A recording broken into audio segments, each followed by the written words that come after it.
Welcome back, folks. In the last video we went through how to set the switches up, the dual rates and the basic setup, how to control the multifunction control unit. This is the 01, it's the same process for the 03. This Mac here has the multifunction unit 01, and I've plugged in the receiver into this. I've calibrated it, and I'm now going to show you what the switches do and what it actually does to the truck. I'm also going to be showing you how to set endpoints. So if your steering servo tries to overreach, you'll either strip or burn out your servo. So I'm going to show you how to set the endpoints. So first things first, I'm going to show you how to operate this. So always radio on first, all switches to the up position, and that's giving us a warning. That's that. And I'm going to turn on the multifunction control unit.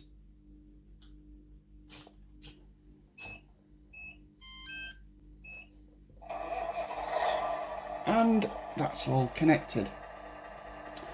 So I have calibrated this, which I showed you in the last video. If you're not sure on how to do that, go back to the other video. Just shows you how to do the retraining. So first of all, we'll play with the right stick and we'll go up, long horn, down, short horn, and the left and right obviously is steering.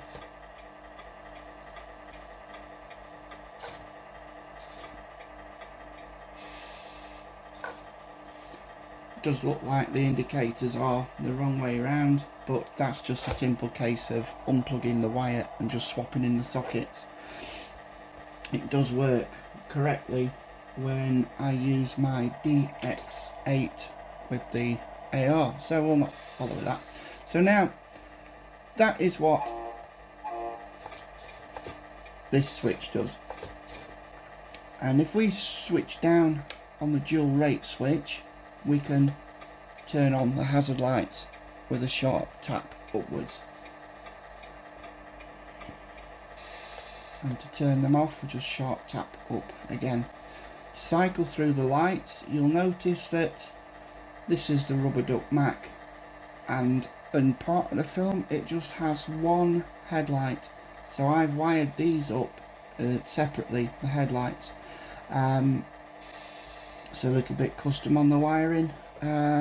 So this one comes on first with the roof lights and comes on with the rear lights at the back here, and we can go through all the different cycles of lights. I can have both on at once if I wanted to, and sharp tap down to turn them all off. So 1, 2, 3 and 4. And I don't know if you can see, but on the second, let me just I do have the rubber duck sign in the window.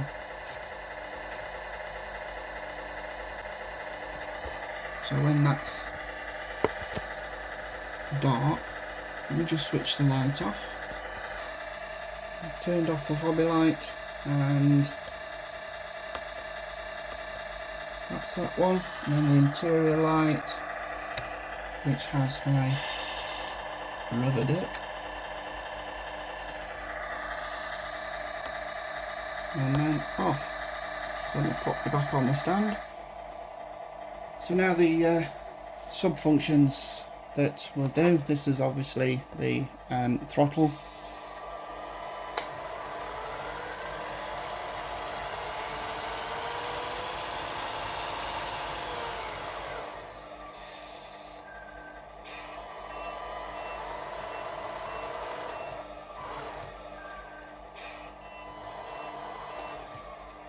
Forward, brake and reverse on the downward stick on the left, and if we keep that in that position this is the transmission if you have it plugged into the MFC. I have this transmission plugged into the 3-position switch, so I can shift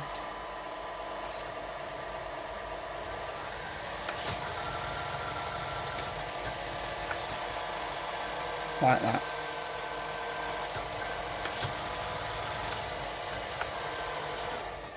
So that's good enough for me, and if we wanted to go on to the 5th wheel function, we'd pull this down.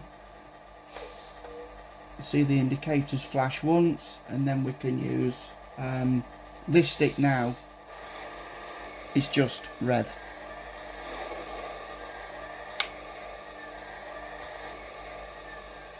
Doesn't drive, that's in neutral. To get it out of neutral, you flick the switch down, hold that for like half a second, the indicators will flash and you will be back to drive. It's not in neutral anymore. If you flick this switch down and hold it that way, you get one flash from the indicators, and you can then use this stick to operate the 5th wheel. And to cancel that, you just do that. The indicators flash once, turn the dual rate switch off, and you can go back to normal function. To shut the engine down, it's over to the left, and to restart the engine, we just pull that down, we hold that across to the right, and we just tap this up, and away we go.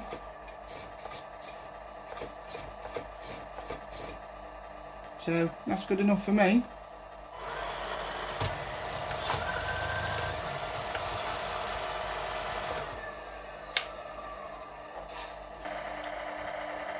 And there we are, we have it standing on its nose, nothing's getting damaged, nothing's getting broken. Just now we need to just have a look at the steering, and it seems to be, can you see how that is straining? Let me just zoom and move it down so we can see what's happening. And if I pull the stick all the way, you see how the servo is overreaching, and this way it's moving the whole thing, all the springs, so it's travelling too damn far. Yes, I have modified the steering link rod, that's in a different video. So basically, I'm going to zoom back out slightly, and we're going to go into the menu, press and hold OK, and then we're going to go across to setup, and we're going to go to endpoint. Don't need that, so we'll cancel that, and we'll go down to endpoints. So with the steering, that is on, let me just have a look at my notepad. Steering is on channel 1, so I'm going to reduce that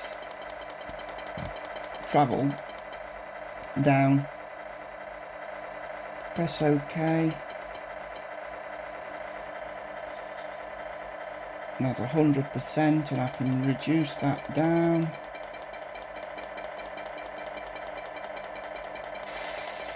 So okay, I'm going to hold that all the way across to the right and then increase the value until I watch this go as far as it needs to. So that's only on 69%. This way, that is just about on the limit, so I can press and hold, and that is then dialed in, so that is not going too far. Now what you can see there is there are no indicators, so we press the off button in the MFC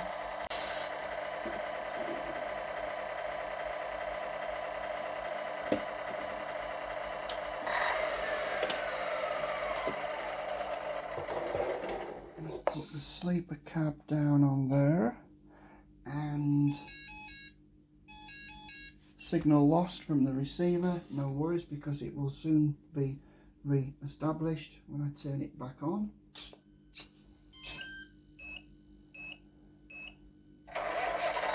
Because now what I'm going to do is I'm going to retrain the MFC by pressing the small button for a couple of seconds.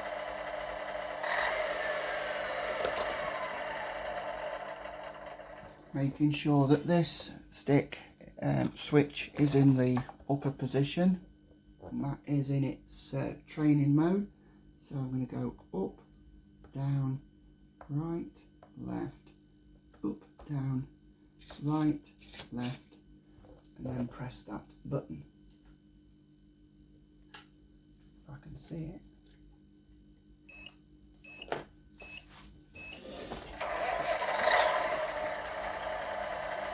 So now, the only channels that are not dual rated is the speed controller for the motor and the steering. The only channels that are dual rated are simply the left stick left and right, and the right stick up and down. So now we've got indicators without the steering overreaching. And as we can see, this switch does not affect the steering at all. So yeah, if you do alter your endpoints anything lower than 85%, then you need to retrain your MFC to your radio, because you've altered the endpoints. Alternatively, you can move the link rod closer to the middle of the servo, so this arm doesn't travel quite as far. You can see I don't use servo savers, never felt the need to. So yeah, that's all pretty good. That's how you set the endpoints on the steering, and still having the indicators without overstretching, without, you know, moving all the steering and the suspension around unnecessarily. So yeah, that's a good thing. Another good point to look at: when you are in forward mode, the output on the transmission, let me move you up a little bit. This is from behind. When you go forward, the output shaft rotates counterclockwise.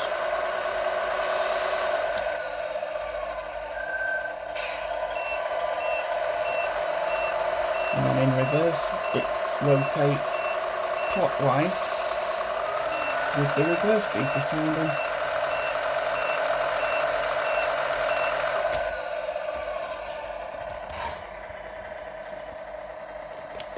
So that, my friends, let me just put that back into position, and yeah, that's how you set the endpoints. Pretty simple, pretty simple. Let me flip this back over and I'll show you one more time what does what. And there we have it, folks. Just a simple thing. Normal function is with this switch on its upper position, and for the long horn, short horn, steering left and right, and the endpoints are set so we're not straining the steering linkage or the suspension. And we have forward, brake and reverse. Always make sure that the back wheels of that is up in the air, because the last thing you want to do is for it to fly off the table and all your hard work is in a pile of mess. This is your transmission if you've got it plugged into the multifunction unit. If you have it plugged into the auxiliary channel, which is I've put it in channel 6 on switch C. So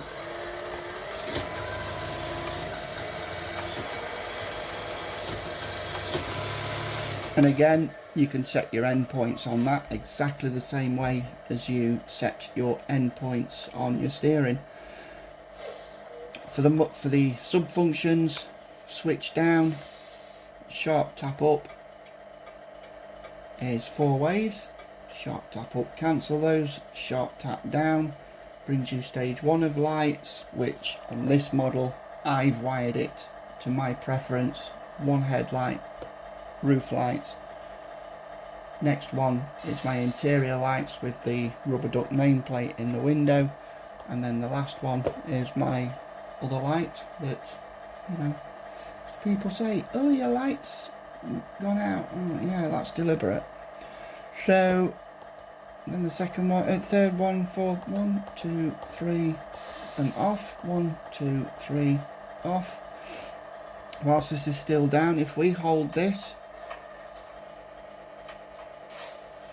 to the left for like 1 second, your indicators will flash and we enter neutral mode.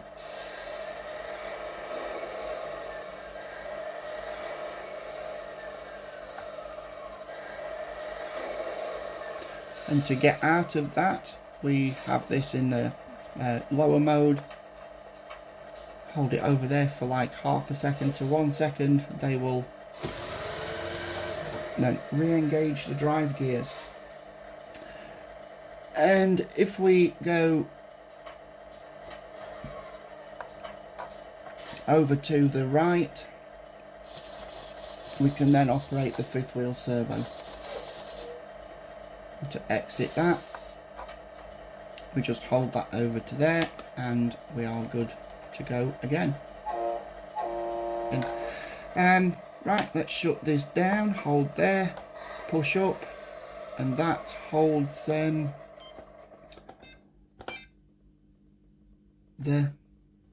engine. That's it, off. And then to restart it,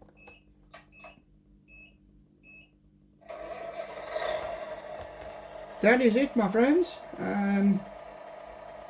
Anything else you'd like me to show you, just let me know in the comments.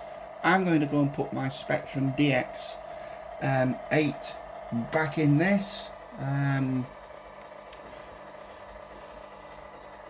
because I can use 250 models. Got lots of models on that radio. The Flysky FS-i6X does have 20 model memory, I believe, and I don't think you can switch between them. Somebody asked me this, and let's have a look now. So, function system setup, model select.